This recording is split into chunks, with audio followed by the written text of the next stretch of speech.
বিয়েতে আমার কোনো আপত্তি নেই, তবে কিনা মেয়ে তো আমার পড়ছে। কি তোর লেখাপড়া শিখে ৭,০০০ ধন মানিক নিয়ে আসবে?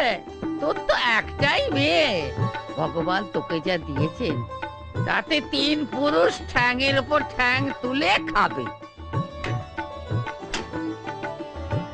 আমার যখন বিয়ে হয় তখন আমার ১০ বছর বয়স, ৫টা ছেলে মেয়েকে পেটে ধরেছি। মা, মাসিমা তো ঠিকই বলেছেন। আরে মেয়েরা যতই লেখাপড়া শিখুক, হেসেল তো সেই সামলাতেই হবে।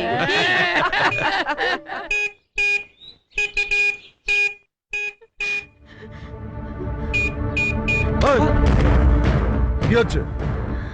হর্ন সারাচ্ছিল। হর্ন সারাচ্ছিলাম? এটা হর্ন সারাবার জায়গা? যাও দিকে যাও, চল।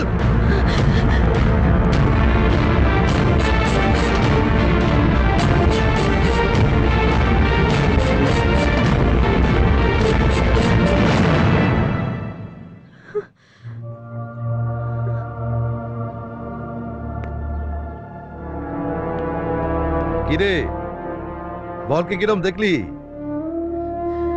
কি বলছে?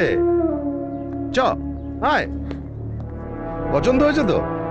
ছোটকা, কি হলো, বর পছন্দ হয়নি?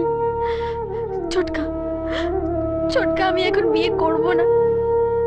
আমি আরো পড়তে চাই ছোটকা। ওরা আমার স্কুলে যাওয়া বন্ধ করে দেবে বলছে ছোটকা। বাবা শুধু তোমার কথাই শোনে।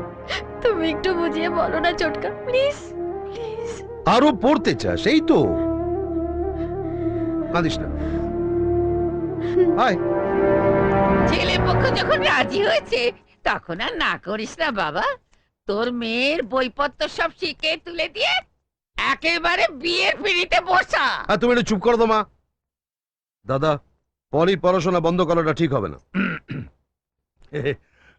তাহলে তো সম্বন্ধটা ভেঙে দিতে হয়। আরে না না, আমি সে কথা বলছি না।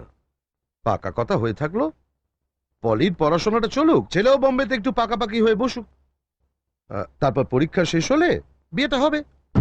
পরের বার আপনারা যখন আসবেন তখন দিনক্ষণ সব পাকা করে ফেলা যাবে। ঠিক আছে, আপনারা যখন চাইছেন তাই। বাহ, খুব ভালো। আরো যদি পড়তে চাস তো বোম্বেতে খুব বড় বড় কলেজ আছে, সেখানে গিয়ে পড়বি। কি হলো? ধ্যাৎ।